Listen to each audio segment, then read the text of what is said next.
Boa tarde, aqui quem fala é o professor Jean Divino de Jesus, da cidade de Trindade, Goiás. Eu sou mestrando do programa de pós-graduação em Ensino e Educação Básica, mestrado profissional do Centro de Ensino e Pesquisa Aplicada à Educação da Universidade Federal de Goiás. Informativo: em decorrência da pandemia do coronavírus e da grande responsabilidade que todos nós temos de mantermos o isolamento social para que esse vírus não venha se propagar em solo brasileiro, fui autorizado pelo programa da Universidade Federal do CEPAI a defender na data de hoje, 25 de março de 2019, a minha dissertação de mestrado, referente à 5ª turma do mestrado profissional do CEPAI UFG. Sendo assim, inicio nesse momento o tempo que me foi concedido para fazer os esclarecimentos da minha dissertação de mestrado.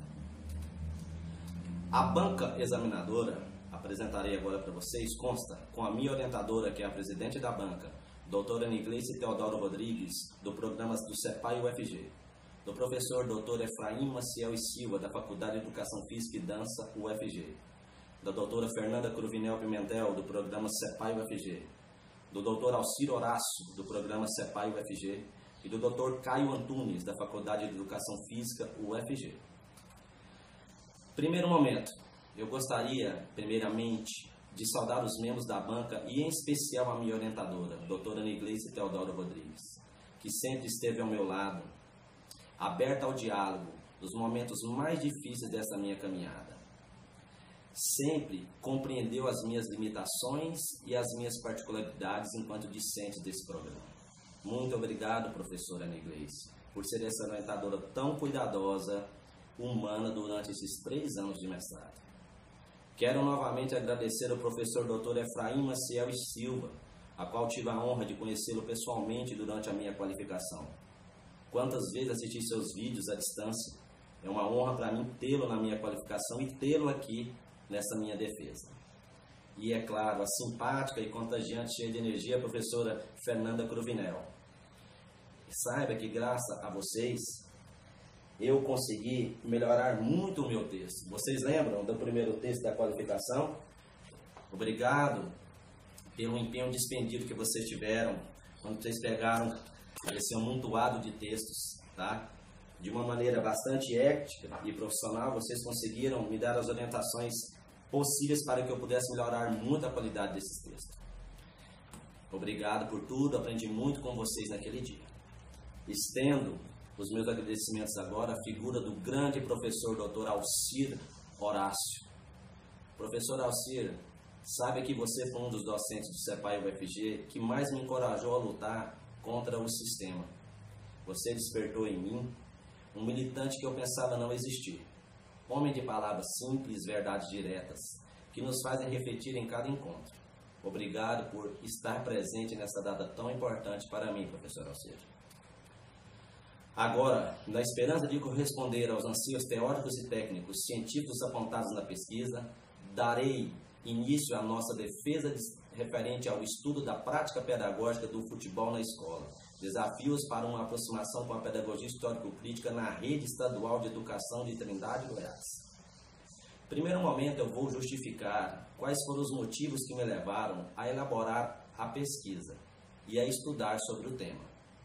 A primeira justificativa se encontra na página 19 da dissertação, onde eu afirmo: o futebol exerce uma ligação histórica na minha vida. Foi minha diversão preferida na infância e também na escola, graças ao contexto histórico pelo qual se desenvolveu minha formação humana. Assim, o futebol foi se tornando meu estilo de vida, um caminho que por mim se fez através de diversos personagens. Fui aluno-jogador durante o ensino fundamental 2, aluno-atleta durante o ensino médio, atleta-aluno durante a graduação superior em educação física, treinador-professor durante o ensino superior, a graduação superior, treinador-professor após graduado atuando nas instituições escolares e, por fim, um docente pesquisador da área de educação física escolar. O futebol, sem dúvida nenhuma, fez e continua fazendo uma revolução em minha vida. A segunda justificativa condiz nas minhas investigações sobre a prática pedagógica do ensino do futebol na escola na rede Trindade. Essa minha busca de procurar descobrir essa prática pedagógica, a priori, era apenas uma idealização longínqua, particular desse pesquisador, que durante seus mais de 14 anos de caminhada docente, dos quais 5 deles dentro da rede estadual de ensino da mesma cidade, vivenciou e também praticou espontaneísmo pedagógico durante seus trabalhos docentes para com o ensino do futebol. Entretanto, a superação dessa realidade pedagógica se deu graças ao mestrado profissional do CEPAI-UFG. Foi lá que pude conhecer mais profundamente algumas tendências, perspectivas e teorias pedagógicas e educacionais críticas, em especial a pedagogia histórico-crítica, com a qual me identifiquei profissionalmente. Foi por intermédio dessa teoria que comecei a questionar primeiro a minha própria prática docente e, consequentemente, almejei buscar conhecer e compreender como tem sido transmitido pedagogicamente o conteúdo futebol nas escolas do município de Trindade. A terceira justificativa faz parte da pesquisa que eu já havia fazendo desde o ano de 2015, referente às práticas ligadas ao espontaneísmo pedagógico alimentado pela política interna da rede de ensino de Trindade, Goiás. A complementação desse estudo foi apresentada no meu pré-projeto de pesquisa, pelo qual adentrei no início do ano de 2017 no quadro de mestrando do CEPAI-UFG, como vocês podem ver na imagem aqui do lado. Como já mencionei antes, eu fazia parte do rol de profissionais espontaneístas da rede de ensino estadual de Trindade. Após uma catarse pessoal, meus olhos se abriram para essa problemática didática pedagógica. Daí então, o que antes era só um espontaneísmo pedagógico se transformou em uma grande angústia em meu ser docente, uma grande angústia em mim. Daí então eu busquei procurar compreender mais a fundo esse problema. Toda essa problemática está contida no capítulo 6 dessa obra aqui, de Lima, 2018. Toda essa problemática. Então aqui está o capítulo 6. Né? Então esse livro faz parte dos subprodutos, eu vou mostrar logo em diante. Tá? Vamos lá. O que eu quis investigar? Eu quis, em primeiro momento, tentar compreender por que ocorrem essas duas situações. A presença do espontaneísmo pedagógico nas aulas de educação física ligada ao ensino de futebol. Como vocês podem ver na imagem, está tendo uma aula de educação física. Apenas está faltando a presença do professor. Isso mesmo, vocês podem ver, os alunos estão brincando sozinhos, né, no pátio da escola. Essa escola é uma escola aqui do município que não possui quadra. Então, nesse momento, vocês podem ver que não existe a presença do professor. Ou a existência de aulas respaldadas por uma prática pedagógica. Será que existem esses momentos de aulas aqui na rede, que vocês podem ver um professor que está nesse momento, antes de iniciar a prática, demonstrando como vai ser organizada a sua aula. O que é a praxis? A praxis é quando a teoria ilumina a prática e por ela é alimentada, segundo o professor Sabiani. Né? Por isso que o objetivo geral da pesquisa foi identificar e analisar a prática pedagógica quanto ao ensino do futebol, verificar os limites e possibilidades de possíveis aproximações com a teoria pedagógica histórico-crítica, por parte dos professores de educação física da rede estadual de ensino de Trindade, Goiás. Eu busquei saber que a minha pesquisa de 2015 até 2018, após 3 anos, como que está agora essa transmissão do conhecimento sistematizado ligado ao ensino do futebol na rede? Como está? Né? Os objetivos específicos foram verificar como o ensino do futebol na escola, a pedagogia histórico-crítica e suas aproximações com a educação física escolar têm sido tratados na produção acadêmica de importantes periódicos científicos do campo. Estruturar um levantamento descritivo com todos os professores de educação física modulados na rede de educação de Trindade no ano de 2018 acerca de suas práticas de ensino do futebol na escola. Identificar e analisar as concepções pedagógicas, bem como conhecer quais são as principais aflições, dificuldades e desafios quanto ao processo da transmissão do futebol como um saber sistematizado. D. Publicar um capítulo de um livro sobre o ensino do futebol e suas práticas pedagógicas e ofertar um curso de 8 horas de introdução à pedagogia histórico-crítica aos professores da rede.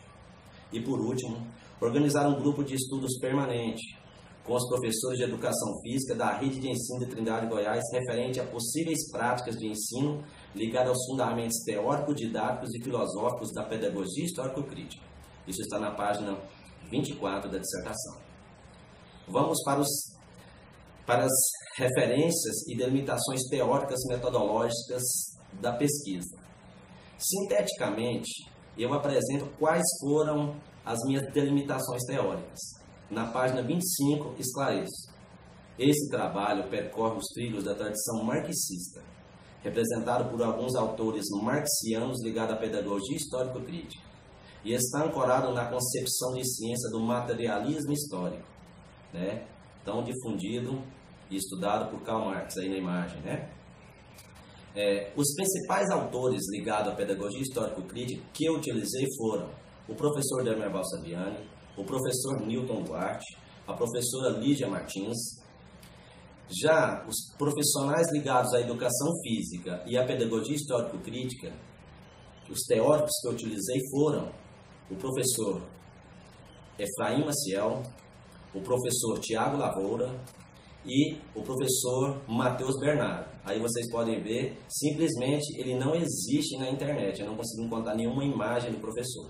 Coloquei aqui do lado para vocês verem a imagem do professor Saviani, que a tese dele foi defendida no ano passado, e quem orientou o Matheus Bernardo foi o professor Saviani. Vamos lá. Com esses autores eu busquei dialogar com essa obra aqui, uma obra clássica da educação física, né, a obra de Soares et al., Metodologia do Ensino e Educação Física. Então eu fiz um diálogo com esses autores da pedagogia histórico-crítica, com a principal referência que nós temos da área hoje, até hoje, que é esse livro. Nesse slide, trago a figura agora do professor Gaudêncio Frigoto, que ao ministrar uma palestra num evento científico, ele trouxe de maneira sintética o que seria o método materialista histórico-dialético. Segundo Frigoto, 2018, na sua exposição fundamentada em Marx, principalmente na obra do Método Economia Política de 1859, ao utilizarmos o método materialista histórico-dialético, devemos levar em consideração que a dialética está no real. O grande desafio do método é revelar a sua realidade. O método materialista busca, então, apreender a estrutura e a materialidade contraditória, as contradições, as mediações, as particularidades do objeto da pesquisa, os quais não são dados imediatamente ao pesquisador.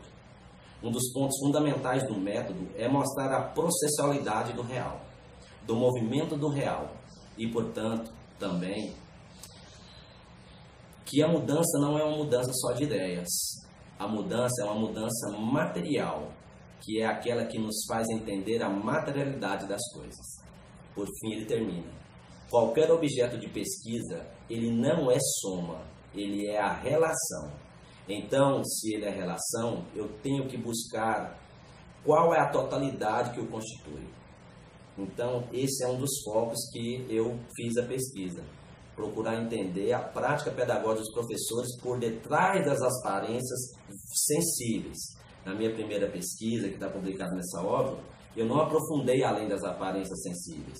Ela ficou presa, ela não foi uma pesquisa amparada pelo materialismo histórico. Já a minha dissertação, sim.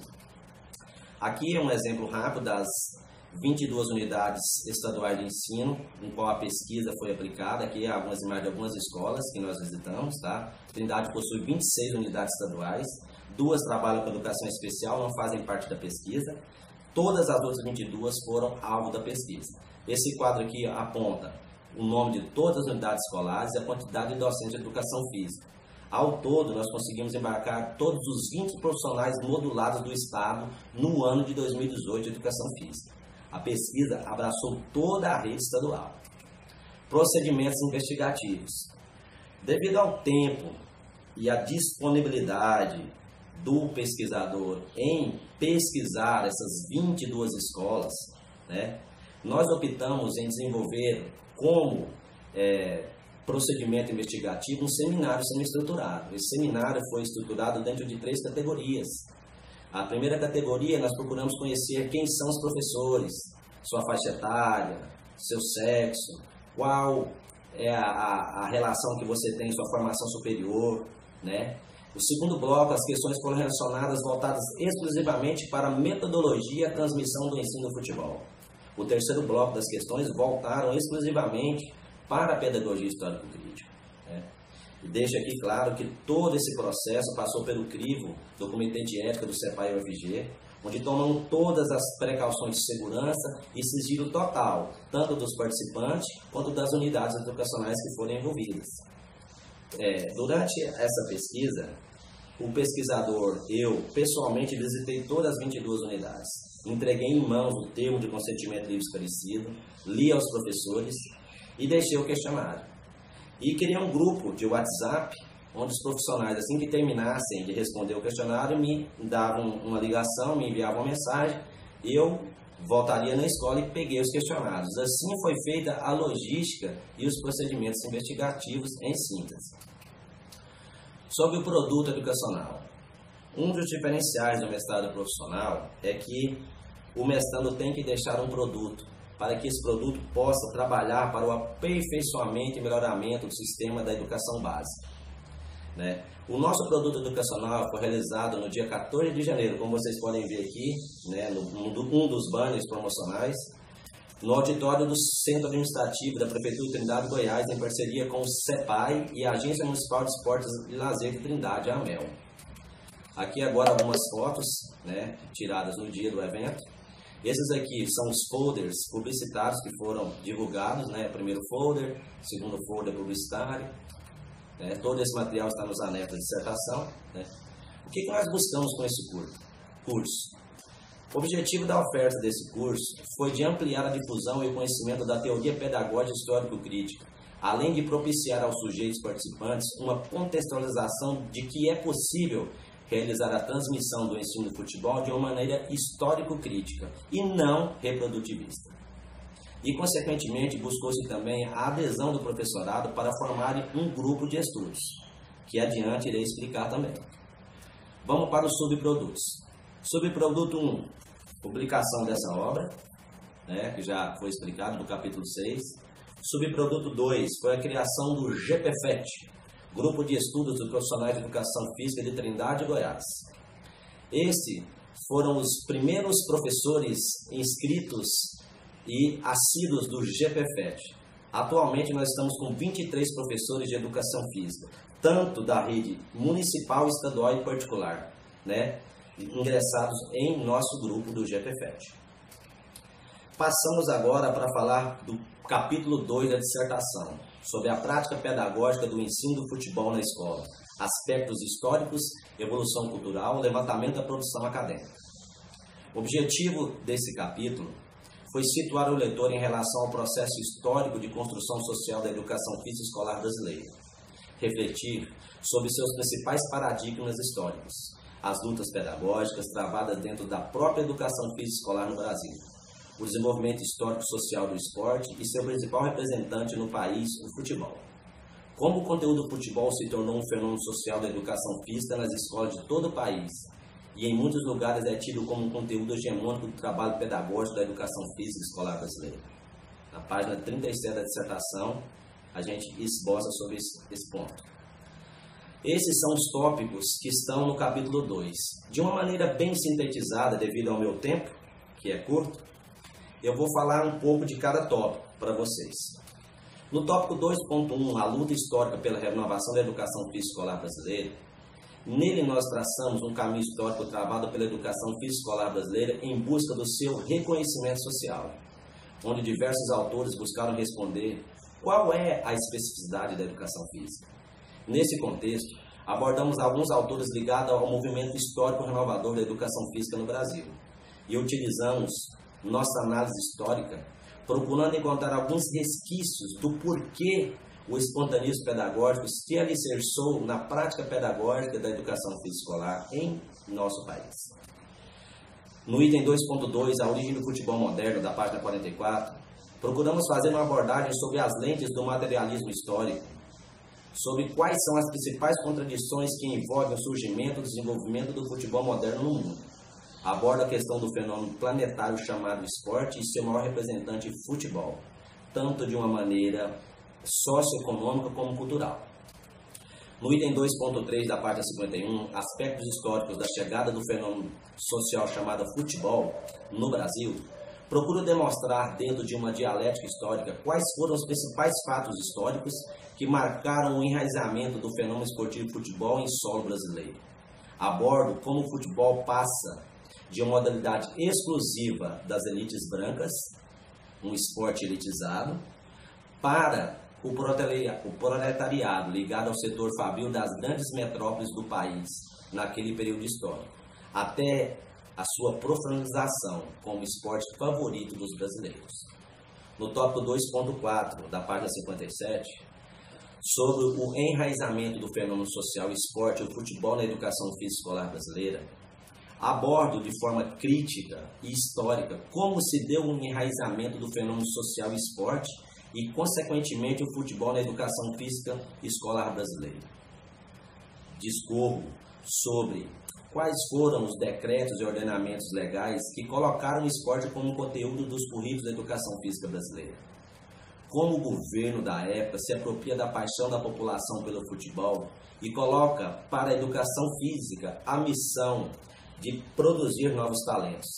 Ou seja, um dos grandes paradigmas surge aí, o paradigma tecnicista esportivista da educação física. No tópico 2.5, em defesa do futebol como conteúdo clássico para a educação física escolar, na página 64, faço uma defesa explícita do futebol como conteúdo clássico para ser transmitido pela educação física escolar. Para isso, me aproprio de alguns conceitos centrais da pedagogia histórico-crítica, para demonstrar que, amparado por uma pedagogia crítica e não crítica reprodutivista, o futebol é sim um conteúdo pedagógico rico para a educação física escolar. Aponto, segundo as atuais pesquisas ligadas à educação física e à pedagogia histórico-crítica, que o conceito de cultura corporal amplamente difundido na nossa área está passível de atualizações segundo os estudos do professor Matheus Bernardo Silva, orientando o professor Saviani. Não aprofundamos isso na dissertação porque não era o foco da nossa pesquisa.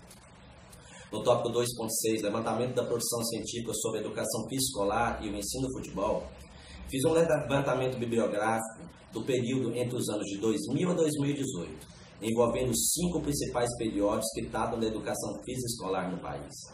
O objetivo foi verificar qual delineamento as pesquisas científicas estão dando ao fenômeno esportivo futebol na educação básica e buscar aproximações com a educação física escolar.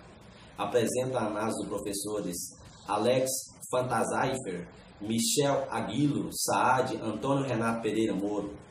O estudo, o objetivo geral da pesquisa deles foi investigar e analisar o estado do conhecimento das dissertações e teses produzidas no Brasil sobre a temática do futebol, disponível no banco de teses da CAPES de 1987 a 2014.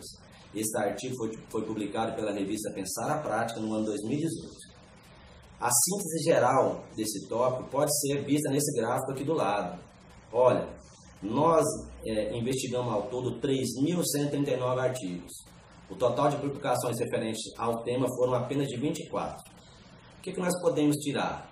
Concluímos que, em se tratando de periódicos científicos especializados da área, a produção referente ao ensino e aprendizagem do futebol, respaldada por pedagogias críticas ligadas ao marxismo, como a pedagogia histórico-crítica e a pedagogia crítico-superadora, ainda são poucos expressivas, não chegando a 9% do total de publicações.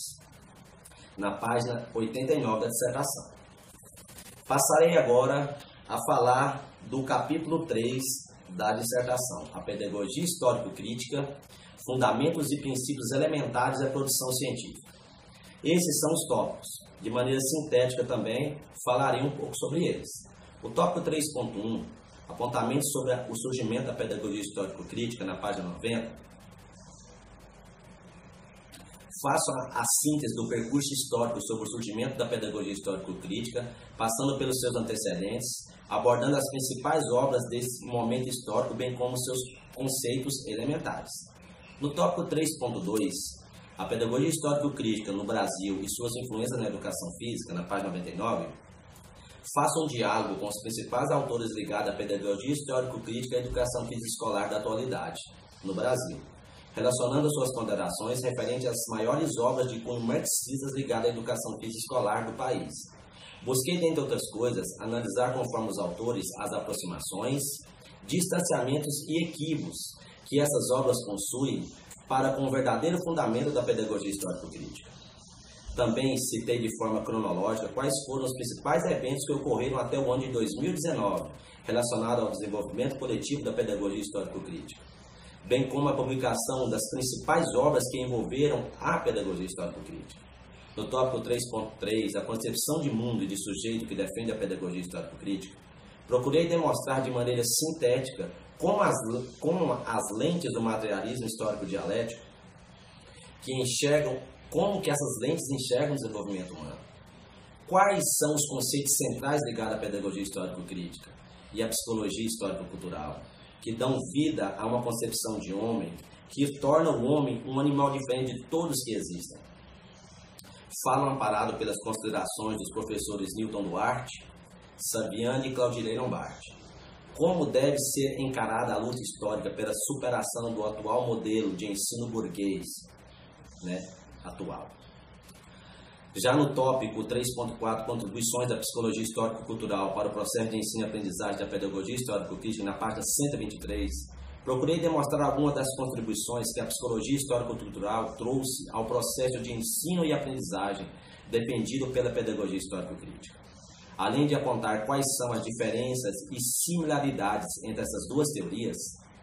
É nesse tópico que abordo os conceitos centrais da psicologia histórico-cultural, como desenvolvimento homogenético, funções psicológicas superiores, segunda natureza. Explico o que são, qual a função que os signos exercem para o desenvolvimento das funções psicológicas superiores. No tópico 3.5, a pedagogia histórico-crítica, reflexões sobre o seu método, discorro amparado principalmente nos estudos da professora Lídia Martins e do professor Demerval Saviani, sobre um dos pontos mais críticos relacionados ao amadurecimento teórico da pedagogia histórico-crítica, as questões que envolvem o seu método de ensino. Aponto algumas tentativas que se desenvolveram sobre o método. Abordo as principais obras que utilizaram a pedagogia histórico-crítica como método. E aponto quais foram as sugestões incorporadas nos estudos preliminares que Saviani colocou no início da sua formulação pedagógica, tá? Ou seja, quais são os 5 momentos do método e como que ele está hoje, o amadurecimento de como acontecem esses 5 momentos. A prática social inicial, a problematização, instrumentalização, catarse e prática social final, tá? Desde já deixo bem claro que não existe ainda uma sistematização segura para seguir esse método. O que nós temos são tentativas. E onde elas falharam mais, segundo os nossos estudos? Elas tornaram mecânico o processo. E dentro de uma dialética não tem como as coisas serem mecânicas, né? O tópico 3.6, levantamento da produção científica referente à pedagogia histórico-crítica, procurei fazer um levantamento da produção científica relacionado às principais obras que foram publicadas referendando a pedagogia histórico-crítica até o ano 2018. Nesse momento eu me apropriei do trabalho de Pasqualini e Teixeira Aguda de 2018, onde os autores estruturaram um detalhado levantamento descritivo de caráter qualitativo de toda a produção científica relacionada à pedagogia histórico-crítica, até o ano de 2018. E também mapearam e quantificaram as produções científicas em forma de livros dos colaboradores pesquisadores que contribuíram para o esforço coletivo do desenvolvimento e divulgação da pedagogia histórico-crítica. No último item do capítulo 3, o tópico 3.7 da página 136, apontamentos sobre a pedagogia histórico-crítica no cenário das publicações direcionadas à educação física. Eu faço uma análise referente às publicações ligadas à pedagogia histórico-crítica, especificamente relacionada à área do conhecimento sistematizado e educação física. Nesse tópico, me apropriei dos estudos da dissertação de Silva, ou seja, do Dr. Efraim, do ano de 2013, intitulada Pedagogia Histórico-Crítica no cenário da educação física brasileira. Nesse estudo, de Silva 2003, o pesquisador desenvolveu uma pesquisa bibliográfica considerando como fonte principal a produção acadêmica vinculada no período de 1984 a 2012, dentro dos 5 principais periódicos ligados à educação física do Brasil. Além de identificar outros trabalhos como fontes complementares através das referências bibliográficas, indicações e pesquisa em banco de teses. O que eu fiz? Eu cruzei os dados obtidos na pesquisa de Silva 2003 com os dados obtidos na pesquisa que eu fiz juntamente com o grupo Praxis, da Faculdade de Educação Física e Dança da UFG do ano 2017, onde elaborei um levantamento bibliográfico da publicação de artigos envolvendo a teoria pedagógica histórico-crítica e a perspectiva pedagógica crítico-superadora, entre os anos de 2000 a 2016. Procurei seguir os mesmos delineamentos da pesquisa de Silva. A síntese geral pode ser encontrada nesse gráfico aqui, que vocês podem ver, nesse quadro aqui que vocês podem ver, né?